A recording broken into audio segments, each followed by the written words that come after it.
Assalamualaikum warahmatullahi wabarakatuh, sahabat sehat RSO dan teman-teman semua.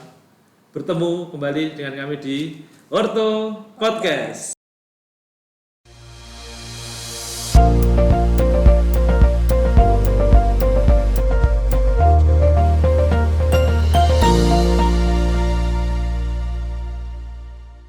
Selamat sore Dr. Retno. Kembali lagi bersama kami di Ortho Podcast. Dok, simpel aja, kita akan bahas tentang bongkok, Dok. Jadi gini, sahabat sehat mesti mungkin sebagian sudah tahu di mana keluarganya, mungkin ibunya atau mbahnya ya, jalannya itu bongkok atau menunduk. Kalau jalan menunduk, tapi kalau tidur bisa lurus. Ini Dok ya, bisa lurus. Nah, itu satu kejadian atau satu kondisi yang tentunya bisa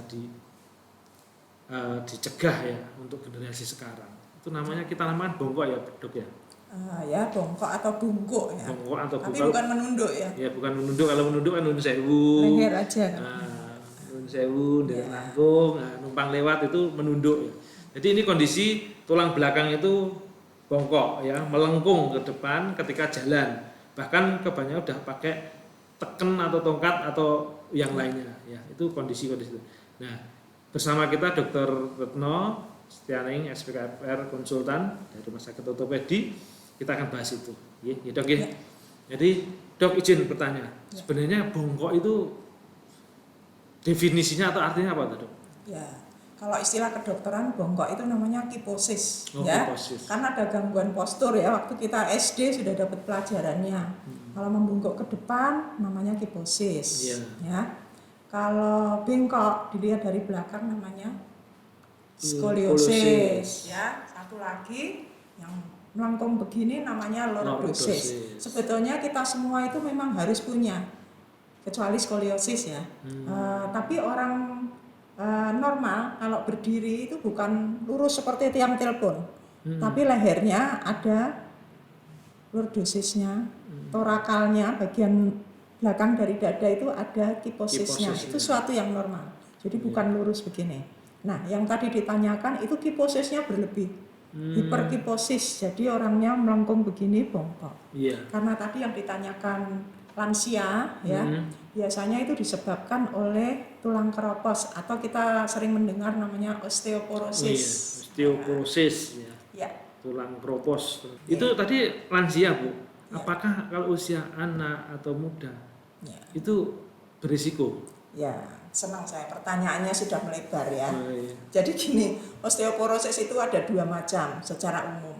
Osteoporosis primer dan sekunder. Kalau primer itu sebenarnya tidak ada penyakit khusus, tapi karena penuaan.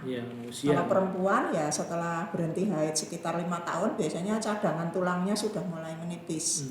Lama-lama bungkuk. Makanya osteoporosis itu disebut sebagai silent thief disease, maling yang diam-diam mengambil tulang. Jadi kalau nggak pernah memperhatikan mungkin nggak tahu, tapi tahu-tahu loh kok sama cucunya jadi kalah, lama-lama tambah pendek ya. Salah satu yang harus diwaspadai kalau tinggi badannya berkurang. Itu. Nah, yang tadi ditanyakan anak-anak itu lain lagi, osteoporosis sekunder, ada sebabnya.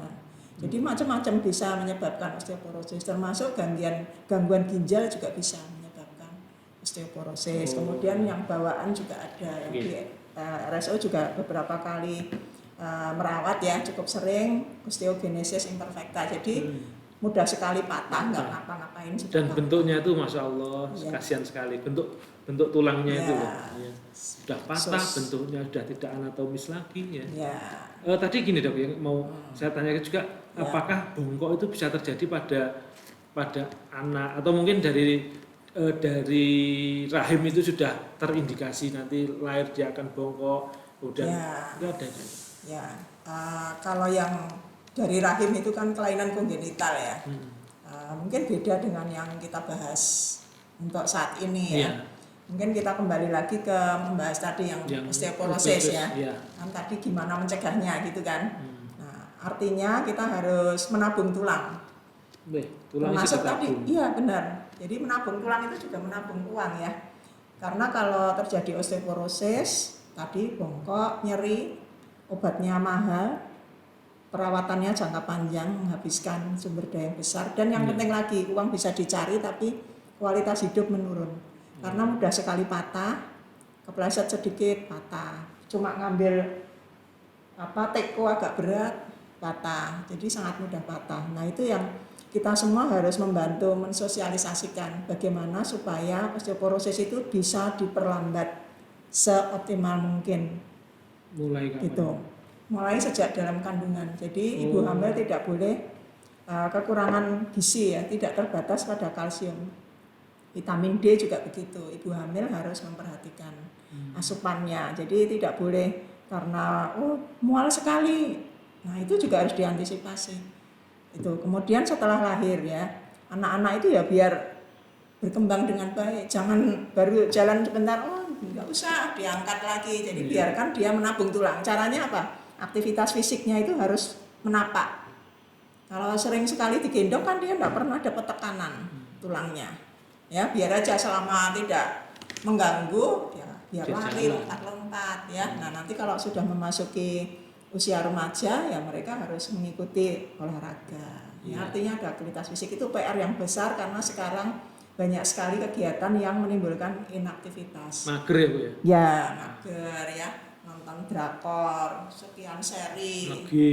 Tahu-tahu ya. Nah, itu menurut saya itu yang menjadi masalah ya di kita semua yang mungkin tidak terlalu kelihatan, tapi di masa yang akan datang PR-nya menjadi banyak. Gitu. Nah, itu terus sampai puncaknya masa tulang. Jadi tulang itu akan mencapai puncak paling keras itu di usia 30 tahun. Setelah itu sudah menurun. Nah, jadi sepanjang tadi dalam kandungan sampai 30 tahun itu masa menabung. Setelah itu akan turun pelan-pelan. Nah, begitu berhenti haid kalau perempuan jadi drastis. Nah, itu faktornya macam-macam, termasuk orang yang selalu kurus sejak dini dari sekarang sampai sekarang itu risiko osteoporosis. Jadi jangan lupa kalau kurus ya, sebetulnya nggak kurus juga perlu, harus latihan beban. Jadi kalau latihan itu tidak ada kata terlambat itu. Meskipun dulu di kandungan ibunya kurang gizi, saya nggak pernah latihan.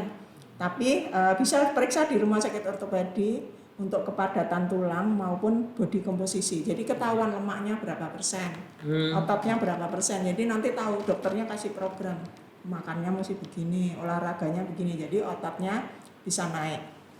Karena otot yang kempes ya, mengecil ya, sarkopeni namanya, itu juga mempengaruhi tulang lebih cepat keropos. Itu. Jadi harus latihan beban, tidak cukup cuma jalan pagi 15 menit. Tanda gejala yang nyata di masyarakat itu apa?